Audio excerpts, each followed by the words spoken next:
Buenas noches, profesor. ¿Cómo me le va? Iván Huertas, de Tecnología en Informática, uno de sus alumnos más cansones. Vamos a empezar la explicación de la normalización de datos.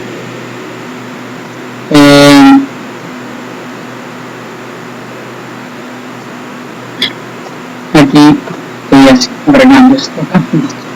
Arriba tengo una pequeña tabla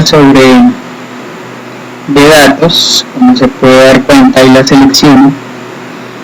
Esta tabla no está normalizada, debido a que, por ejemplo, no hay un IDE, ¿sí? En los datos, otra característica que aparece o que se nombra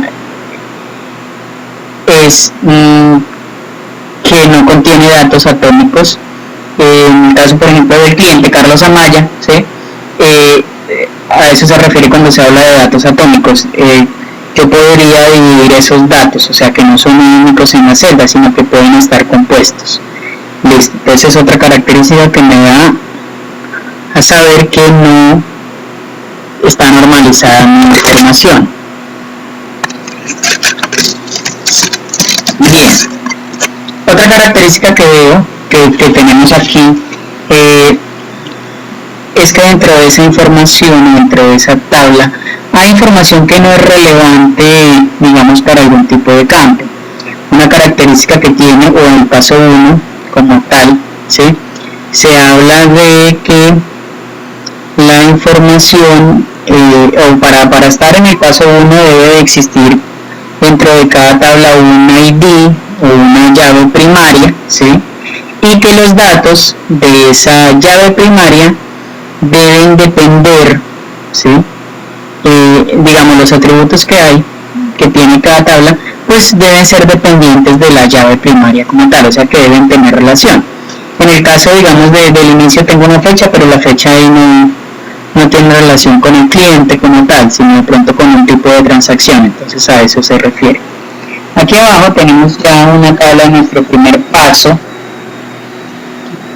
Ya estoy cumpliendo con la primera, digamos, con una de las reglas de la normalización, que es darle un ID, ¿sí? ID de transacción. Entonces es uno de los primeros pasos. Pero vemos que, como decía hace un momentico, todavía tenemos aquí información que no nos sirve, que no tiene que ver con ese ID de transacción. Pues entendemos que por transacción, digamos, son cada uno de los movimientos que hago dentro del parqueadero, el ingreso y la salida. Si tenemos información, por ejemplo, de clientes, pero primero por no ser un valor atómico debe salir de aquí y conformarse una nueva tabla. Otra característica es que yo veo, por ejemplo, que se repiten datos. En clientes y en vehículos veo que son datos que se repiten. Por lo tanto, esa información debe estar en otra tabla. Entonces eso va dentro del proceso de normalización, que es, digamos, la segunda forma normal de los datos. Y vemos pues que, por ejemplo, el vehículo pues no tiene que ver directamente con la llave primaria que decide transacción, en este caso para esta tabla, para la tabla parqueadero. Entonces nos vamos a ir al segundo paso normal, que ya es crear las diferentes tablas que me van a ayudar a mejorar la información.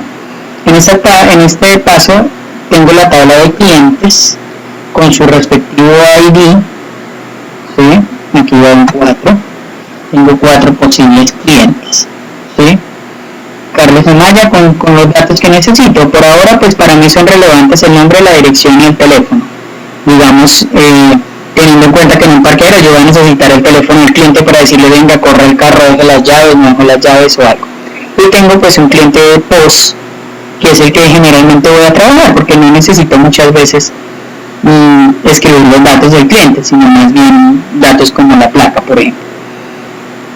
Entonces, tengo otra tabla de vehículos donde puedo obtener el tipo de vehículo, porque en la transacción arriba pues dice carro o moto, pero como hemos dicho anteriormente, el tipo de vehículo pues no hace referencia o no es relevante para la llave primaria, para la llave principal de mi tabla de parqueadero. Entonces tengo una nueva entidad o una nueva tabla, y tengo la tabla de transacción, ¿sí?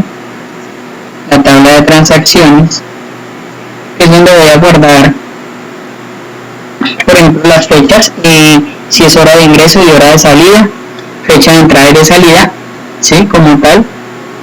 Bueno, en la tabla de vehículos también tengo la tarifa, porque la tarifa sí depende, digamos, si es relevante por el tipo de vehículo, porque puede variar. Y en la tabla de transacción, pues tengo la hora de ingreso, la hora de salida y en este caso la placa, pues que es, digamos, el dato que voy a solicitar cada vez que ingrese un vehículo. ¿Sí? Es más relevante, digamos, esta parte aquí en la transacción, el número de la placa. Bien, como ya tengo mis tablas definidas, entonces en el tercer punto, mi tabla de transacciones, en mi tercer forma natural, ya tengo es la información, ya no los datos redundantes, sino simplemente, por ejemplo, de la tabla de clientes saco el ID del cliente, aquí podemos ver el número, ¿sí? De la tabla de transacciones pues saco la ID de cada una de las transacciones que había realizado desde un principio, que en total eran 6, y saco el ID del vehículo, ¿sí? Entonces recordemos que arriba, por ejemplo, la primera transacción correspondía a una moto y la segunda a un carro. Entonces ya tengo aquí el código, el ID del vehículo, moto o carro, ¿sí? Ya con esto, dependiendo de esto, cuando esté trabajando en base de datos, pues ya sí mismo voy a aplicar la tarifa. Los datos de mis transacciones, fecha de entrada, fecha de salida y la placa que corresponden a la tabla de transacción como tal. Y el valor pues ya es un valor que se calcula, es un valor multivaluado o un valor que se calcula durante la transacción como tal. De esta forma entonces vemos que pasamos de tener una información ahí en Excel a convertir eso en una base de datos ya, o sea, en mis tablas y ya ver al final la unión, utilizando la normalización, utilizando únicamente las referencias de cada tabla o las llaves principales, digamos, de cada tabla, sin tener datos que sean redundantes. Muchas gracias, profesor.